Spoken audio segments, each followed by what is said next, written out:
¿Qué tal amigos? ¿Cómo están? Bienvenidos a su programa Diálogos Divinos. Les saludamos el doctor Salvador Tomasini. Hola amigos. Alejandro Carrega. Hola, buenas noches, ¿cómo están? Y su servidora Alejandra López. Iniciamos la lección 15 de nuestro programa Introducción a la Divina Voluntad. Bueno, yo creo que hasta donde vamos, todo lo que hemos analizado, lo que hemos visto, pues no nos lleva más que a una sola como idea, ¿no? Jesús nos quiere compartir su vida.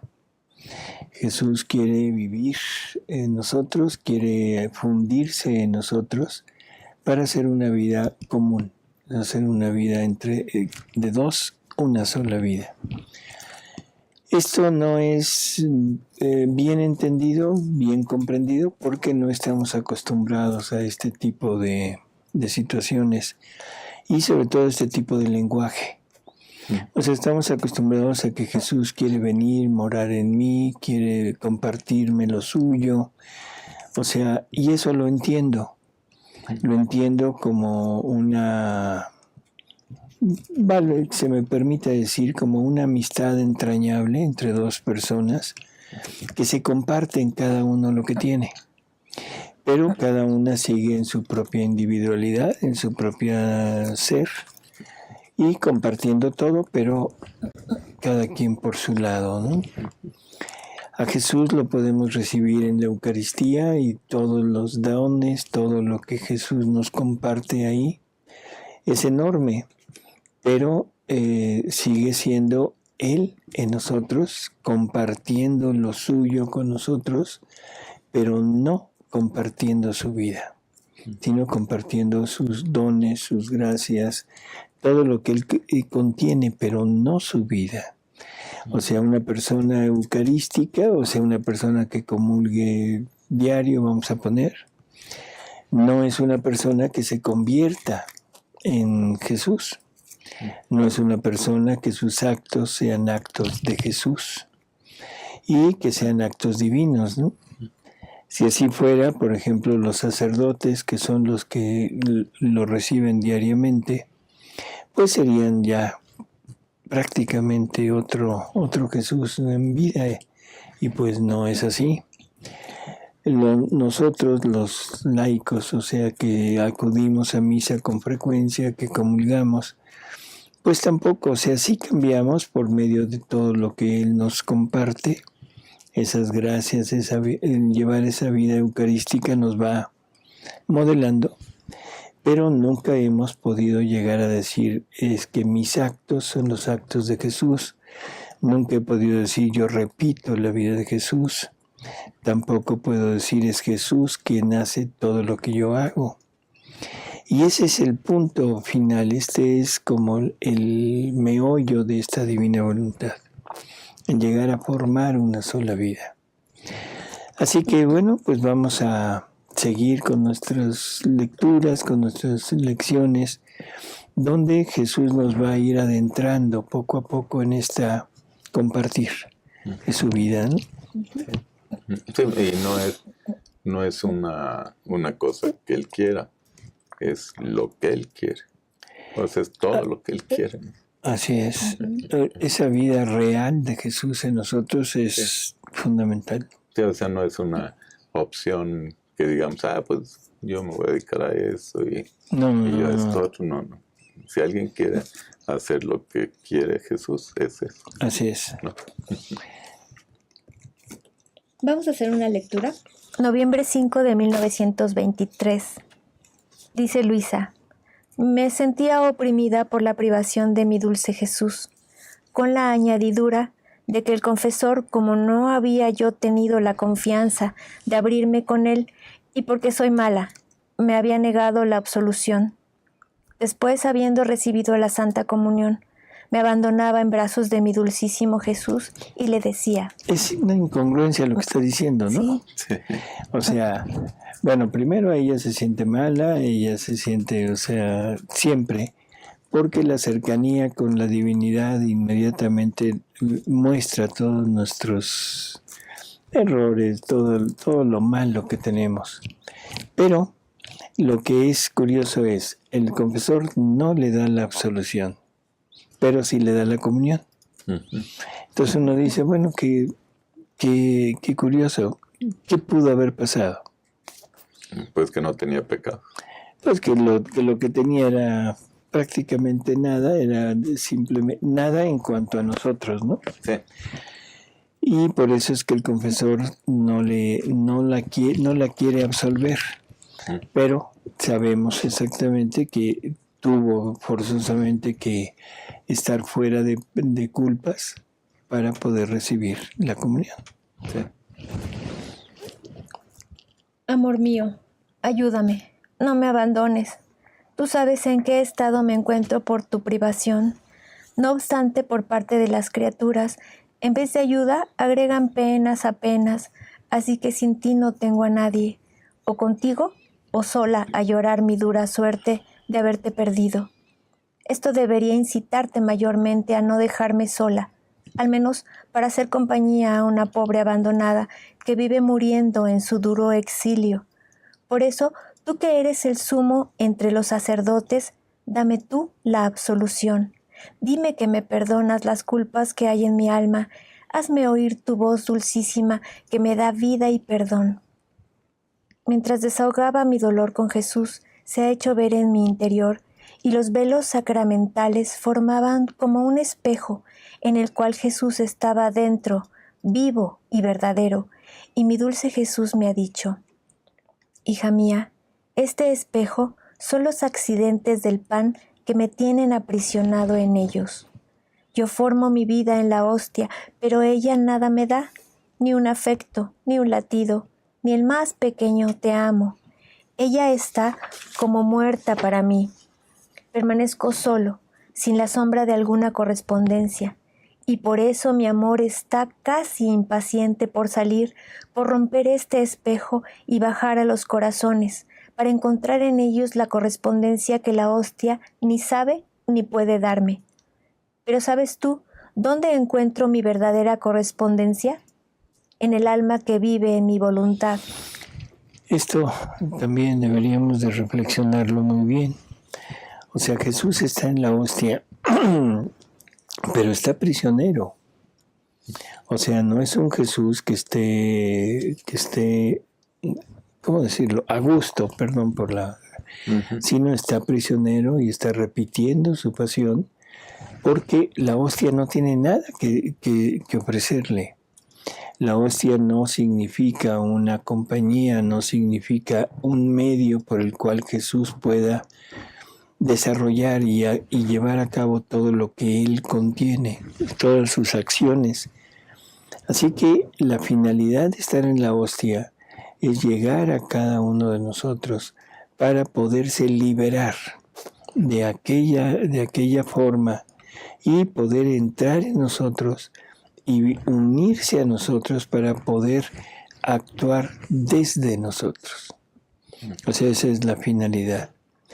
Pero como no encuentra lo adecuado para poderse quedar, entonces en cuanto se consume la especie, su vida real se va y nos deja la gracia, pero no se queda su vida. ¿Sí? Eso es importante entenderlo.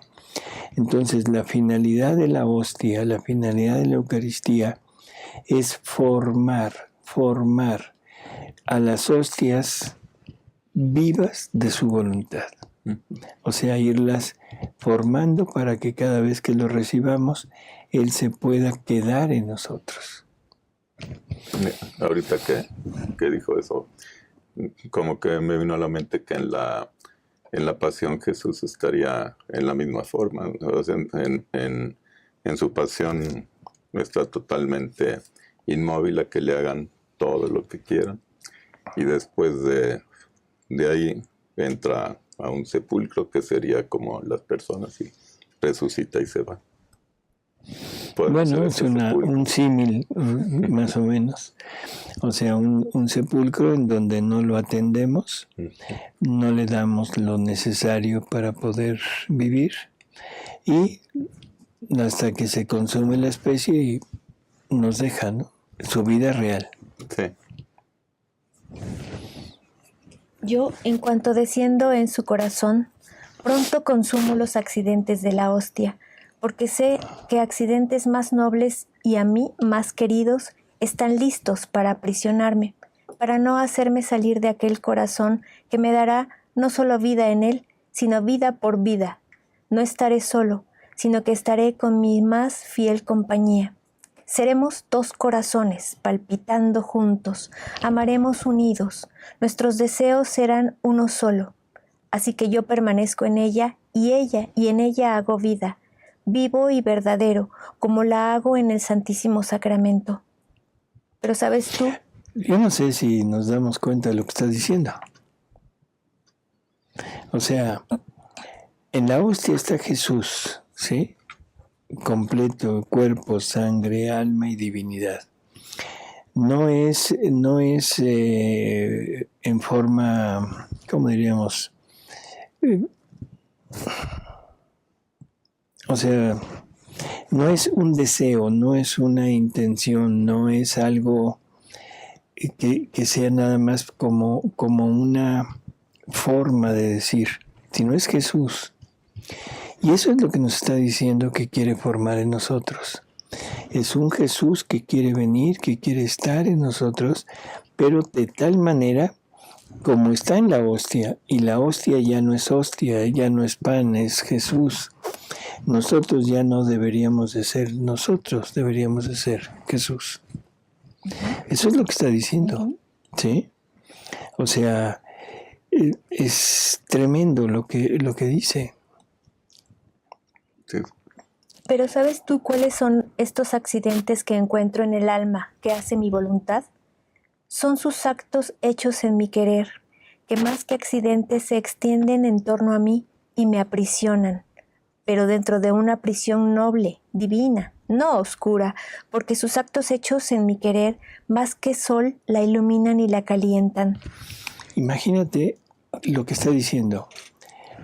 En todos los actos de nosotros se va a poner Él como vida. En el momento que hablamos, no es la palabra nuestra, es la palabra de Él y sale Él. O sea, es un acto divino. El momento de caminar no es nuestro caminar, es el caminar de Jesús y lo que está saliendo es una vida de Jesús en ese caminar. En el movimiento de mis manos, en mi mente, en mi pensamiento, en todo es una vida continua de Jesús que se está multiplicando. ¿Sí? Como él dice, es un Jesús vivo y verdadero. Así es, que se manifiesta a través de nosotros, que somos iba a decir la hostia perfecta, pero para que no se... somos el vehículo perfecto para que Él desarrolle todas sus acciones, ¿no?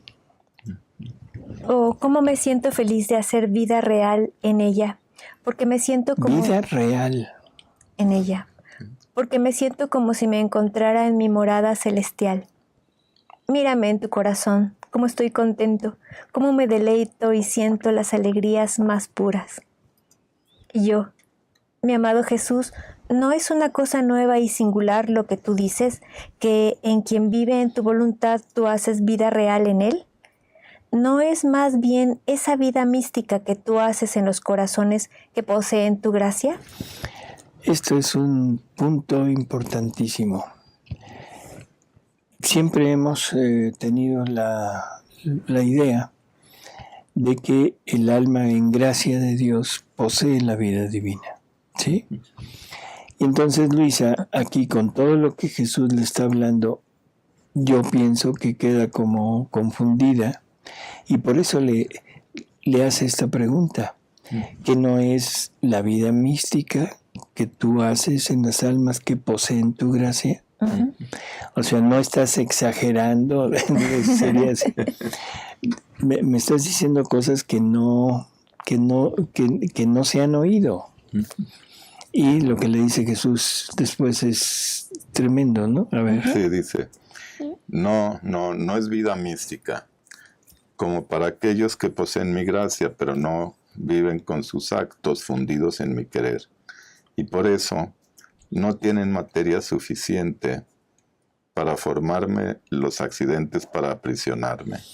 El alma que tiene, por eso, el alma que tiene la gracia, o sea, pero que no tienen esta unión con su voluntad y que sus actos no están unidos al acto divino, al querer divino, en definitiva no tienen manera de poder retener a este Jesús en ellas y que haga vida en ellas.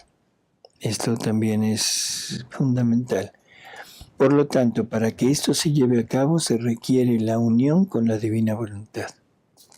¿Sí? Sería como si faltara la hostia al sacerdote y quisiera pronunciar las palabras de la consagración. Las podría decir, pero las diría en el vacío, y ciertamente mi vida sacramental no tendría existencia. Así me encuentro en los corazones, que mientras pueden poseer mi gracia, pero no viven del todo en mi querer, estoy en ellos por gracia, pero no realmente. Y se lo vuelve a repetir. La gracia no es una vida mística, no es una vida real. Por lo tanto, Jesús lo que quiere ahora es tener una vida real de Él en la criatura. Y eso significa no solo que la gracia no es suficiente para eso, sino se requiere que unamos nuestros actos al acto divino. Y eso no es posible hacerlo más que a través de la divina voluntad. Sí.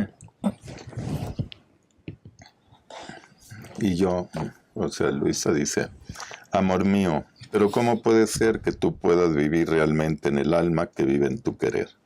Reitera la duda. Estas dudas de Luisa a estas alturas, o sea, en realidad son dudas en el libro 23, o en el año 23, perdón, no son dudas de ella. Jesús le aclara y le dice que en muchas ocasiones Él recorre el mundo y ve las dudas de las personas que van a leer esto y se las pone a Luisa para que Luisa las externe y podernos responder a nosotros a través de Luisa. O sea, creo que esto es punto. O sea, que estas dudas que tiene Luisa son dudas nuestras. Sí. Y Jesús nos está respondiendo a nosotros, no a Luisa nada más, sino a nosotros. Y Jesús, hija mía, ¿no vivo acaso en la hostia sacramental vivo y verdadero, en alma, cuerpo, sangre y divinidad?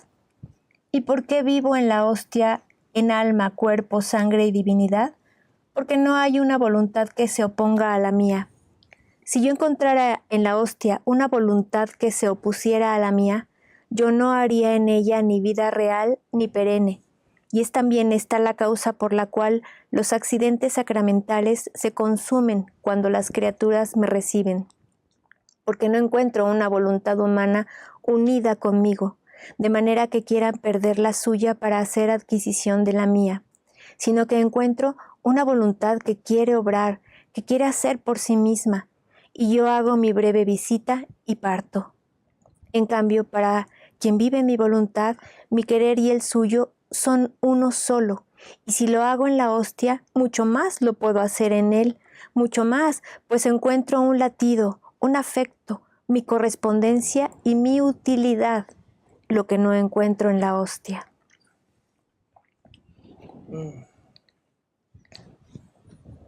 Hermosa. Sí. Ya nos está diciendo que nos necesita. Uh-huh. Y eso es algo que también como que no lo tenemos muy bien entendido, ¿no? Para que Jesús pueda llevar a cabo su finalidad última, para que la divinidad pueda llevar a cabo su finalidad última, necesita de la libertad del hombre diciéndole sí. Sí. Tremendo, de veras tremendo, ¿no? O sea que toda la suerte, entre comillas, de Dios está cifrada en lo que el hombre decida. Aquí las cosas, el refrán se cambia. El refrán es que el hombre propone y Dios dispone. Sí. Aquí es al revés. Sí. Aquí Dios propone pero el hombre es el que dispone. Qué tremendo responsabilidad tenemos de que Dios esté supeditado a lo que el hombre decida para poder llevar a cabo su finalidad última, que es la unificación, la unión con nosotros. Y también qué terrible desconocimiento había antes de esto. Así es. Aunque ese desconocimiento, bueno, pues es querido por Dios, ¿no? Sí, pues es. O sea, no era culpa realmente del hombre, sino en aquella frase de todavía tengo mucho que decirles. Pero, bueno, algún día se les revelará, pero ahora que nos lo está manifestando, ahora sí tenemos culpa si no lo seguimos. Y continúa. El alma que vive en mi voluntad, le es necesaria mi vida real en ella. De otra manera, ¿cómo podría vivir de mi querer? ¿Por qué qué es vivir en el querer divino? En el acto único. En el acto único de Dios. ¿Y eso qué significa? Ser Dios con Dios. Tener los actos de Dios, ¿no? Vamos a bajarle un poco. Tener los mismos actos de Dios, pero como propiedad. Y esto está en el Catecismo de la Iglesia, en aquel famosísimo artículo del 521, donde Jesús nos habla de que es necesario, bueno, que Él va a hacer posible que nosotros vivamos lo que Él vivió en Él, y que Él lo repita y lo viva en nosotros, unificarnos en sus actos. O sea, a la hora que el hombre se unifique en el querer divino, en ese momento los actos de Él son propiedad nuestra y nuestros actos forman parte de ese querer divino, de ese acto único de Dios. Así que para que mi acto pueda entrar a formar unidad en el querer divino, se requiere por fuerza que sean hechos con la divina voluntad. Aquí entendemos que vivir en la divina voluntad no es finalidad. La finalidad es unirnos al querer divino, unificarnos en ese querer divino. Y la divina voluntad es el vehículo con el cual yo puedo, de alguna manera, hacer que mis actos se puedan unir al acto único de Dios. Entonces, vivir en la divina voluntad no es finalidad, es medio, es el único camino para poder llegar a esto. Sí. Dice, tú no quieres entenderlo, que la santidad del vivir en mi querer es una santidad del todo diferente de todas las demás santidades, y quitadas las cruces, las mortificaciones y los actos necesarios de la vida, que hechos en mi voluntad la embellecen de más, no es otra cosa que la vida de los bienaventurados del cielo, que como viven en mi querer, en virtud de él cada uno me tiene en ellos como si fuera para uno solo, vivo y verdadero, no místicamente, sino realmente habitante en ellos. Y así como no se podría decir vida de cielo si no me tuvieran en ellos como vida propia, y si faltara aún una pequeña partecita de mi vida en ellos, no sería ni completa ni perfecta su felicidad. Así quien vive en mi querer, no sería ni plena ni perfecta mi voluntad en ella, porque faltaría mi vida real que emite esta voluntad. Es verdad que son todos prodigios de mi amor. Es más, el prodigio de los prodigios, que hasta ahora mi querer ha retenido en él, y que ahora quiere hacerlo salir para alcanzar la finalidad primaria de la creación del hombre. Por eso mi primera vida real la quiero formar en ti.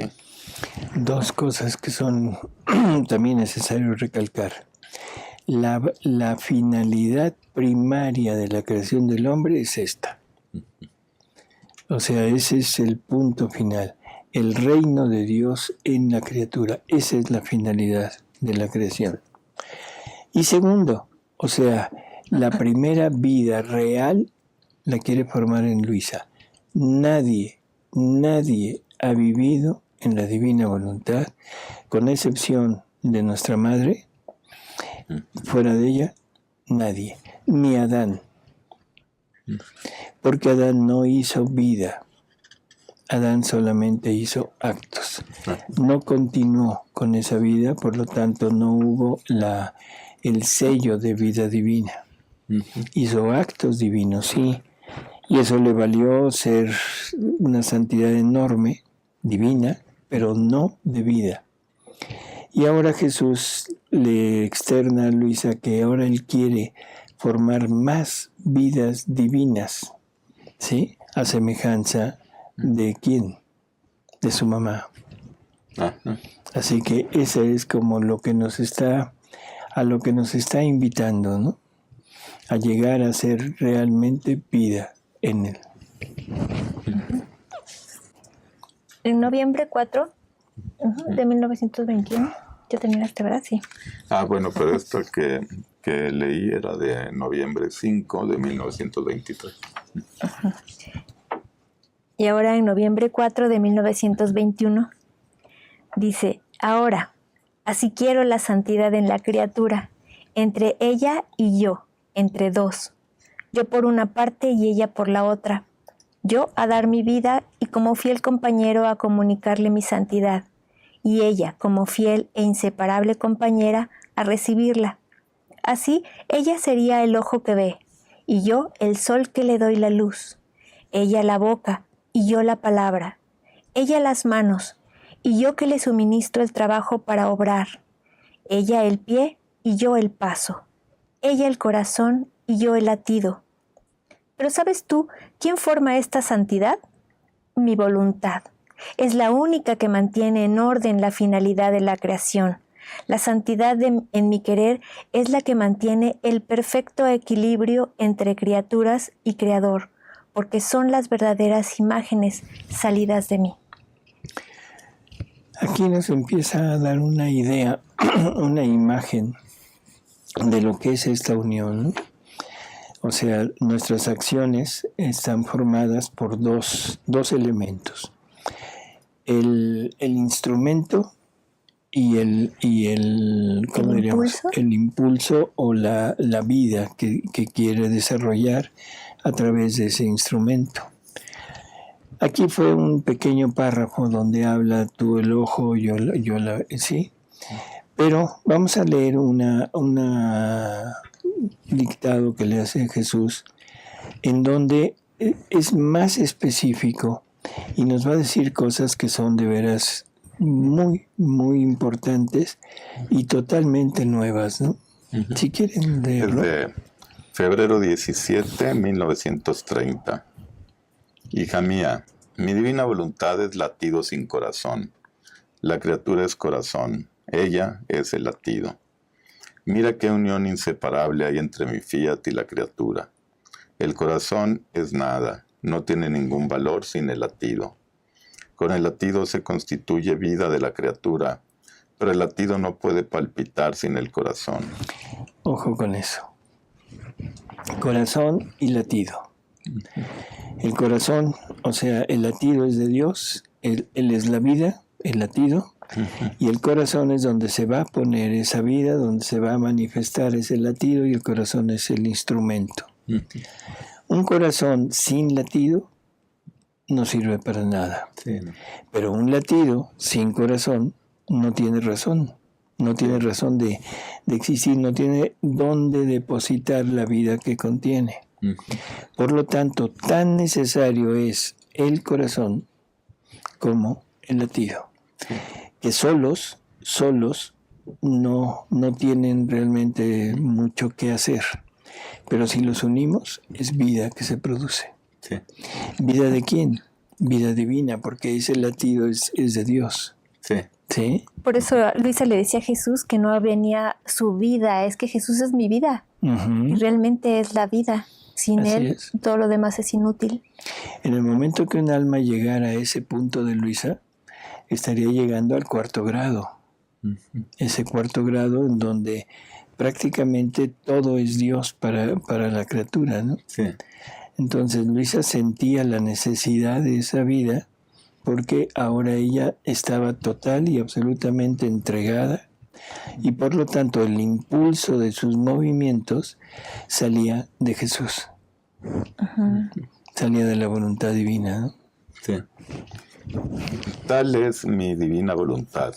Si no tiene la nada del corazón de la criatura, no tiene dónde formar su latido de vida para desarrollar y formar su vida divina. Entonces mira, mi divina voluntad, no teniendo corazón, lo ha creado en la criatura para tener su corazón donde poder formar su latido. Lo ha formado su corazón, su, de él. No es un corazón para nosotros, sí, sino es un corazón para él. ¿Sí? Y nos quiere compartir esa vida, porque si va a desarrollar una vida, no la puede desarrollar en un órgano que no tiene capacidad de hacer más que recibir el latido. Pero si este corazón está formando parte de un todo que somos nosotros, ese corazón que recibe la vida del latido la va a transmitir a todo nuestro ser. Y entonces yo voy a poder ver por el latido que me está manteniendo la vida, y ese latido es divino. Por lo tanto, mi acción de ver es divina. Sí. Ese latido comunica la vida a mis piernas, a mis pies, para caminar. Pero como ese primer movimiento sale de Dios, entonces ese movimiento produce un paso divino. Y se manifiesta a través de mis pies. La ronquera que tengo también es... también sale. Perdón, pero... Entonces todos esos actos son actos divinos. Así es. Ya entendimos entonces lo que es un acto divino. Así es. Y un acto divino producido, motivado, gracias a esta vida que se quiere dar, ¿no? Ahorita nos ha hablado del latido nada más. Vamos a seguir leyendo. Dice, además de esto, mi divina voluntad es respiro sin cuerpo. La criatura es el cuerpo. Ella es el respiro. El cuerpo sin el respiro está muerto. Así que quien forma el respiro de la criatura es mi divina voluntad. Por eso se puede decir, el cuerpo de ella es el de la criatura, y el respiro de ella es el de mi querer divino. O sea, el cuerpo de ella, o sea, de la divina voluntad, porque está con mayúscula, es el de la criatura. Con eso nos dijo todo, ¿no? Sí. El cuerpo de ustedes, el cuerpo mío, el cuerpo de todos, es el cuerpo de la divina voluntad. Es prestado. ¿Es prestado? Así es, prestado con derecho de... ¿De autor? ¿De qué? ¿De autor? De sociedad. Con derecho de autor. Exacto, y le estamos haciendo un hurto, realmente viviendo una vida que no es de él. Sí. ¿Sí? Mira qué gran unión hay entre una y la otra. Unión que no puede separarse, porque si cesa el respiro, cesa la vida. Por eso mi divina voluntad es todo para la criatura. Es palabra sin boca, es luz sin ojo, es oído sin orejas. Es obra sin manos, es paso sin pies. Y por eso el alma que vive en mi querer divino le sirve de boca, de ojo, de orejas, de manos y de pies. Ahora se entiende por qué Jesús habla de hostias muertas en la hostia sacramental, porque la hostia sacramental no tiene ojos, no tiene boca, no tiene pies, no tiene manos, donde él pueda poner ese movimiento de vida. ¿Sí? Sí. Por lo tanto está encerrado, está aprisionado ahí. Y quiere venir a nosotros porque tenemos todo lo necesario para que él pueda depositar ese primer movimiento de vida. Hay personas que son un poco nostálgicas o depresivas que se preguntan, ¿para qué vivo? ¿Para qué estoy aquí? ¿Para qué le sirvo a Dios?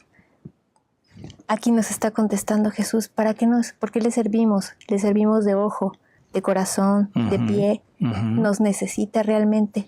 Jesús necesita a sus criaturas. Así es. O sea, y hablando de depresión, o sea, el origen, vamos a recordar que el origen de todos los males de la criatura es la ausencia de Dios en su vida. Por lo tanto, vamos a hacer la de psiquiatras o de psicólogos. El remedio de todos los males de la criatura, entre ellos la depresión, es la presencia de Dios en su vida. Ella se restringe para encerrarse en la criatura, mientras permanece inmensa, y victoriosa forma en ella su reino, sirviéndose de ella como si fuese su cuerpo, donde late, respira, habla, obra y camina. Por eso el dolor de mi fiat divino es incomprensible, porque las criaturas no se prestan para hacerlo desarrollar todas sus operaciones en ellas, para hacerlo reinar, y lo obligan al silencio y a la inactividad, y con paciencia divina e indecible, espera a quien debe vivir en su querer para reemprender su hablar y su obrar divino, para formar su reino en medio de las criaturas. Por eso sea atenta, hija mía, escucha el hablar de mi fiat divino. Dale la vida en todos tus actos y verás los portentos inesperados que mi divina voluntad hará en ti.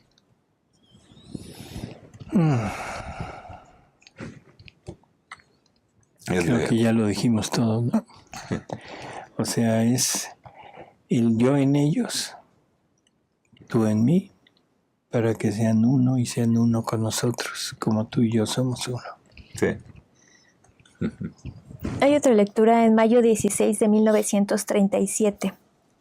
Dice Jesús: mi pequeña hija del querer divino, tú debes saber que el milagro más grande que nuestro ser divino puede hacer es el manifestar una verdad que nos pertenece, porque ella primero viene formada, madurada en nuestro seno, y como parto nuestro la sacamos fuera como portadora de vida divina a bien de la criatura.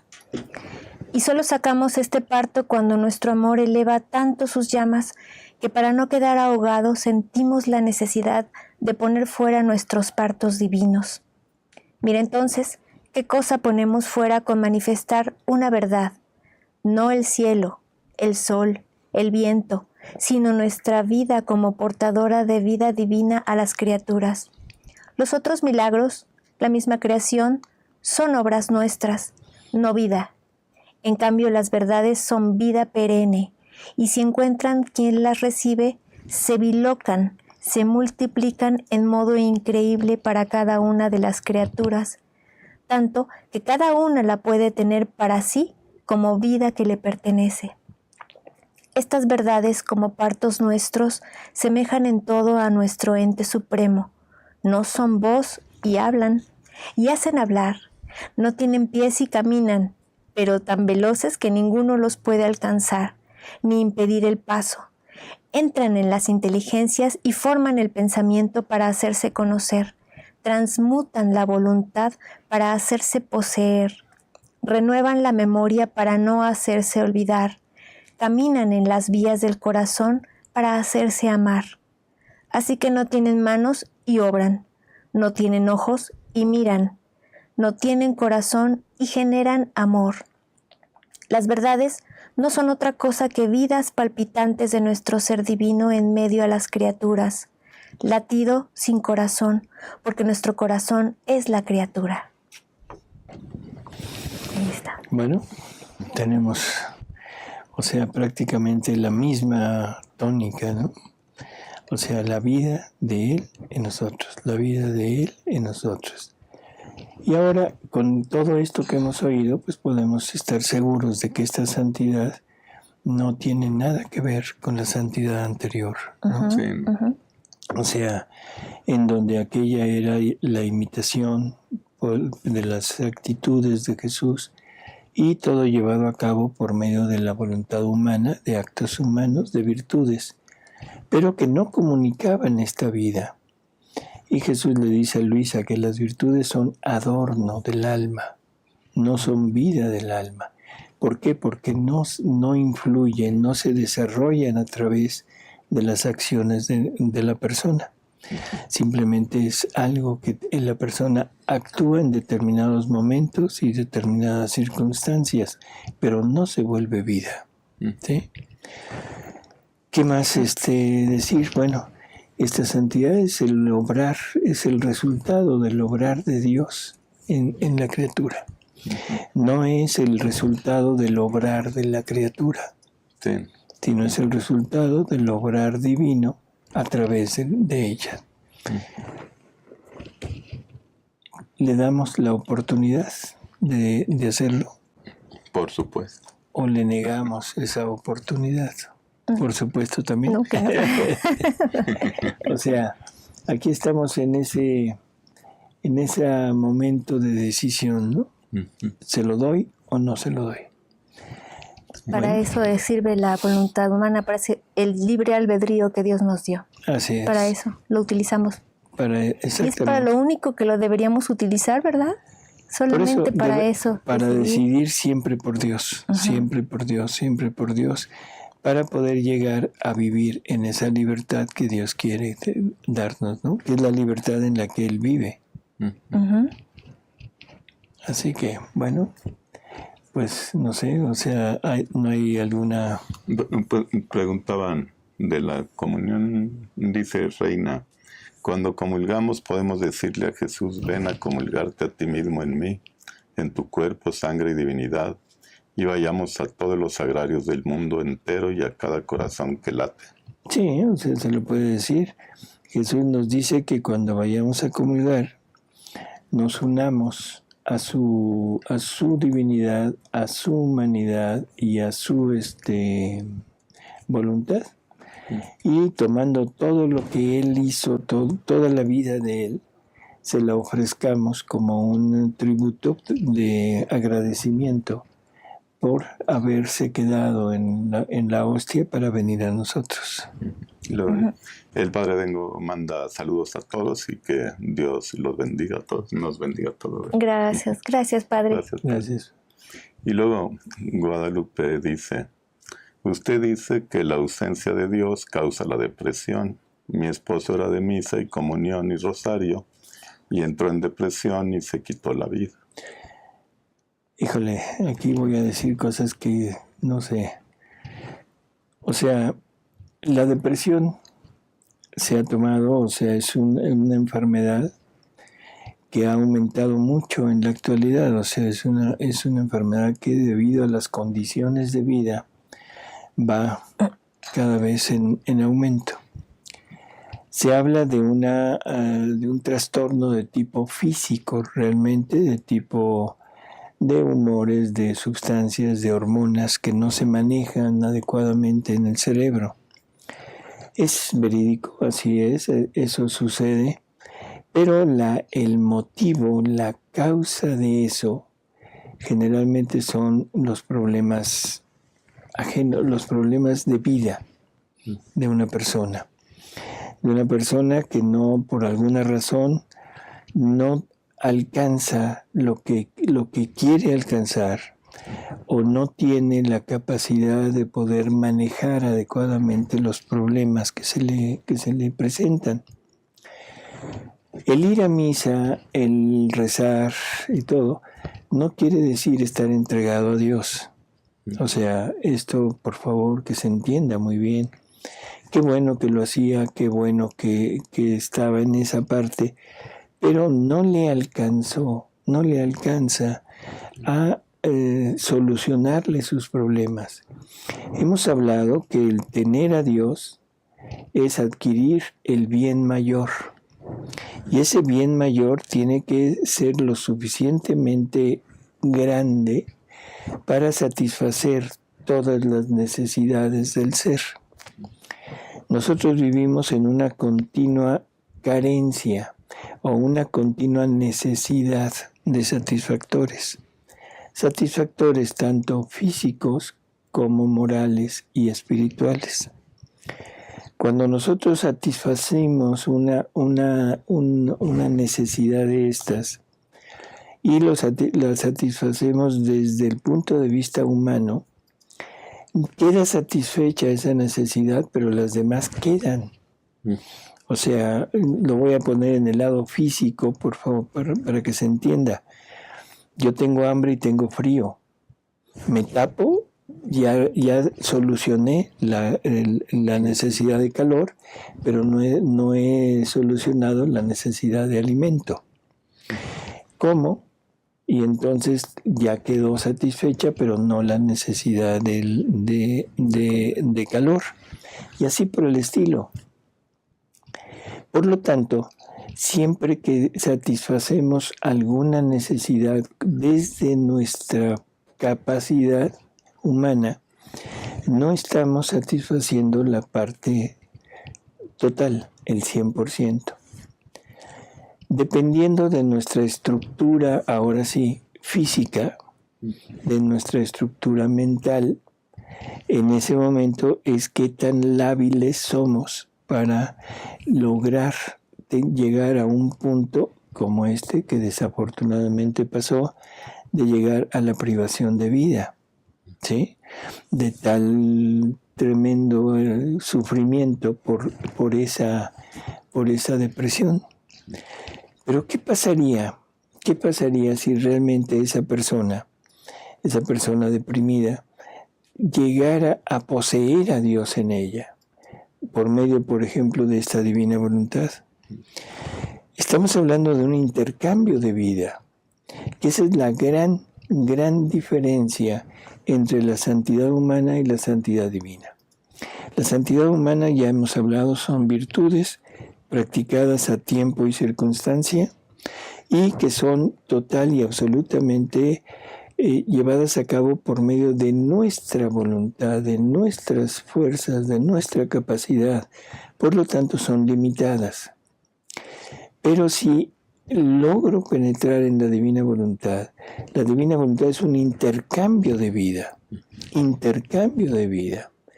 Le voy a dar a Jesús toda mi vida, con todas mis carencias, con todas mis frustraciones, con todas mis necesidades. Y Él me va a dar su vida. Y en ese momento la depresión se quita, porque en Jesús no hay depresión. O sea, me desprendo de todo lo mío y logro tener lo de Jesús en nosotros. Esa es como la parte de solución. A eso me refiero cuando digo que la presencia de Dios en nuestra vida, desde la divina voluntad, soluciona todos los problemas, porque es tener la vida divina en nosotros. Y la vida divina con todos sus atributos y con todos sus dones. Por lo tanto, ya no habría esa necesidad ni esa depresión. Lamento mucho lo que pasó con él, con su esposo, pero simplemente entender que una cosa es santidad humana y otra cosa es santidad divina. La causa de todos los males es la ausencia de Dios en nuestra vida. En la medida que yo voy poniendo a Dios en mi vida, se van solucionando. Pero mientras no lo ponga en totalidad en mí, lo que estoy poniendo no es la vida divina, sino es poniendo los dones que Dios nos da. No sé qué piensen. Sí, pues dice María: doctor, escuché a un padre que dice que a Luisa no la pueden canonizar porque ella no es santa sino divina, y lo divino no se puede canonizar, tendría que ser glorificada. ¿Qué piensas sobre esto? En principio estoy de acuerdo con esta opinión, o sea, no hay problema. Hemos hablado mucho de que Luisa no es una santa, no es nada más una vidente, sino que Luisa es la tercera obra de Dios. Por lo tanto, o sea, el ser beatificada o ser canonizada no tiene mayor significación. Es como si quisiéramos abrir la causa de beatificación de la Virgen. O sea, la Virgen es la segunda obra de Dios. Claro, esto se entiende mal. Yo entiendo que muchas personas se van a quizás escandalizar con lo que estoy diciendo. pero Luisa es la tercera obra de Dios. Bueno, nada más que hay un pequeño problema. Se supone que Luisa viene a darnos el completo, esta explicación de todo lo que Jesús nos dejó revelado. Y es el punto en donde se culmina toda la enseñanza de Jesús, llega a su culmen, y ahí, en ese momento, es Jesús reinando en el alma. Esto es parte de una evangelización, de una nueva evangelización. Es enseñar todo esto para lograr llegar a la finalidad que Jesús se trazó. En el momento en el que esto se logre, es el momento del triunfo de Jesús en la tierra y de una iglesia que quedará prácticamente unificada a su propio Creador. Pero eso sucederá después de la purificación. O sea, después de la purificación es cuando vendrá esta plenitud de vida que se nos presenta. ¿Cómo poder tomar los escritos de Luisa y decir, esta es la verdad, si la iglesia no lo ha aceptado? Por lo tanto, para mí, como yo lo veo, o sea, es como necesario, no por Luisa, no porque eso le dé valor a Luisa, sino porque eso le va a dar validez en esa nueva evangelización, en donde la parte de la enseñanza de Jesús aquí tenga la validación de la iglesia. Esa es mi opinión. Yo sé de qué sacerdote está usted refiriéndose, pero desde mi punto de vista estoy de acuerdo con él. Luisa no necesita ser beatificada como persona, pero como iglesia y como esa nueva evangelización, esa nueva doctrina que se va a dar, tiene que tener el aval de la iglesia. Pronto lo vamos a saber, no hay problema. O sea, si estoy equivocado, no importa. O sea, en realidad es totalmente una opinión sin importancia la mía, como es una opinión sin importancia la del sacerdote. Porque ni una ni otra le va a dar valor a lo que Luisa es y lo que Jesús quiere hacer a través de estos conocimientos. Dice Asterix, bajo la divina voluntad, ¿qué debo hacer si mi marido me pide que deje de rezar, ir a misa? Es violento física y mentalmente, debo verlo como mi cruz. ¿Hasta dónde está el límite? Él dice estar conmigo por los hijos.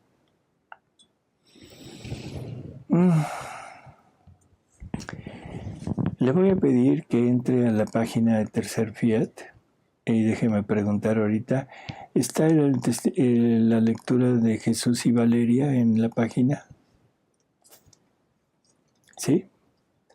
Hay una lectura muy interesante donde Valeria es una mujer romana de la corte que estando en Israel, o sea, en el tiempo de Jesús le cura a su hija y entonces ella se vuelve seguidora de Jesús. El marido pues es romano al fin y al cabo de la corte, todos los vicios habidos y por haber. Entonces un día llega ella con Jesús y le habla y le dice que a su esposo ya lo van a cambiar a Roma, o sea, se lo van a llevar a Roma, a la corte. Y entonces él le dice que se van a ir allá y ella no quiere. Entonces ella sabe perfectamente los vicios, todo lo que hay en la corte romana y por eso no quiere ir. Y la instrucción que Jesús le da es perfecta. Yo le pido, que es muy larga como para poderla dar aquí, pero le pido que entre en la página del tercerfiat.com y ahí busque este dictado de Jesús que tenemos puesto ahí, que se llama Jesús y Valeria. Léalo le va a dar mucha luz y ojalá que realmente le sirva. Pero está sacado de los libros de María Valtorta. Sí, perdón, está sacado de los libros de María Valtorta. Dice de familia Fragoso, ¿esa purificación cómo será? No sé, viene de alguna respuesta que dio ahorita. Bueno, es que es una purificación en donde está puesta desde el Evangelio, en el Evangelio de Mateo, está ahí en el capítulo, no recuerdo si es 21 o 24, donde habla de esos momentos, de esa tremenda momentos en que la iglesia se verá en graves aprietos y nosotros junto con ella. Creo que es 24. De los últimos tiempos. De los últimos tiempos. Está en varios profetas, está en Daniel, está en el Apocalipsis, toda esa tribulación que viene.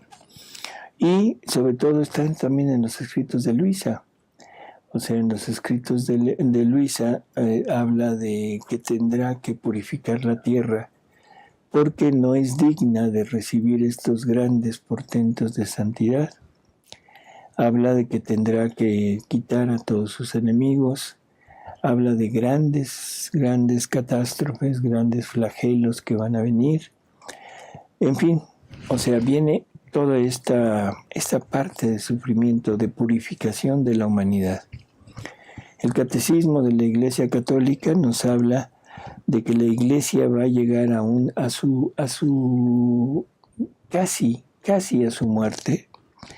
O sea, él dice, bueno, el Catecismo dice que el reino de Dios no será por una consecución de la Iglesia, sino que la Iglesia entrará en una grave crisis y una grave agonía siguiendo a su fundador, que es a Jesús, y que casi va a morir, nunca morirá. Y de ahí resurgirá a nueva gloria y a nueva luz. Y este reino será como la corona que pondrá a toda la Iglesia. Así que, ¿en qué consistirá? No sé. Se habla mucho, el tercer mensaje de Fátima, o sea, habla mucho de esto, se ha hablado cantidad en la Virgen de la Salet, en fin, en casi todas las apariciones, María dice, la justicia divina está a punto de descargarse. O sea, recen, conviértanse para que la justicia se calme. Ese es el punto. Sí, pregunta que si será peor que el diluvio, pero pues ahora sí que ¿cómo se podría medir? Pues que le digo, ahí sí ya no sé si sea peor o menor. Yo creo que no será tan grave, porque en el diluvio se acabaron pues prácticamente todos, menos la familia de Noé. Pero a lo mejor en esos tiempos en todo el mundo había 200 millones de personas. Bueno, quién sabe, ahí sí es. Todo lo que se diga, todo, quien lo diga, no importa quién lo diga ni cómo lo diga. Todo lo que se dice son fantasías. Nadie sabe ni el día, ni la hora, ni lo que va a pasar. Así que no nos debe preocupar. Lo que nos debe preocupar es simple y sencillamente estar preparados, como nos hablan, y qué mejor preparación que ya Jesús nos está dando por adelantado el reino, que será la parte final de toda esa purificación. ¿Para qué preocuparme por la purificación si ya tengo el final, que es el reino? Dedíquese al reino y lo demás, tírelo. Bueno, no, tírelo no.